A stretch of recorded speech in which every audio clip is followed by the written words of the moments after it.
St. Mary Netherton Daily Chronicle, Morning Edition, February 8th, 1926. Good morning, gentle listeners.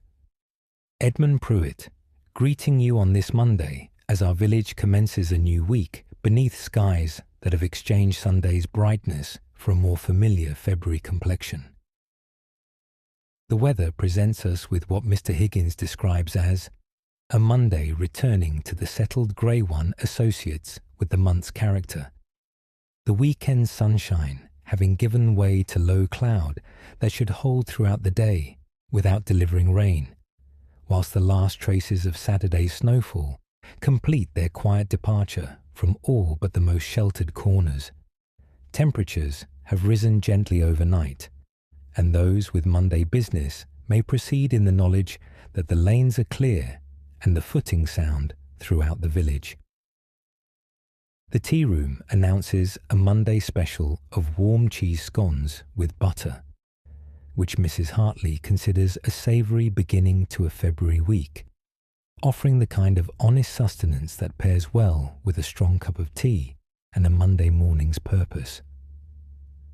Watson was observed this morning conducting an unhurried survey of the lower shelving near the tea canisters, where several tins had evidently been rearranged during Saturday's restocking, a circumstance he appeared to regard as requiring his personal verification before trade could properly commence. Mrs. Barnes's leghorn hen produced this morning's egg at 7:15, then stationed herself beneath the kitchen window-sill, where the warmth from within had dried a small rectangle of flagstone, the bird settling there with what Mrs. Barnes describes as a practical appreciation for the morning's mildest ground. I must report a curious occurrence that has occupied early conversation throughout the village this morning. At midnight, the church bell sounded a single toll, its voice carrying across the quiet lanes with a clarity that roused several light sleepers from their rest. The Reverend Holloway confirms that no scheduled ringing was planned, and Mr. Higgins, whose cottage sits within comfortable hearing of the tower, notes that the tone was unmistakably that of the tenor bell. Constable Porter conducted an inspection of the tower door before dawn and found it securely fastened, with no evidence of entry. The source of the midnight toll remains, for the present, unexplained, though the constable assures residents that the matter is under investigation and presents no cause for concern.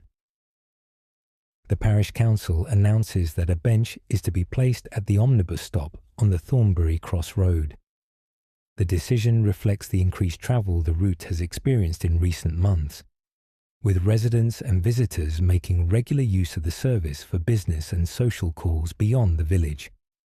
The council notes that the provision will offer particular comfort to those whose errands require waiting in inclement weather. That concludes our morning report.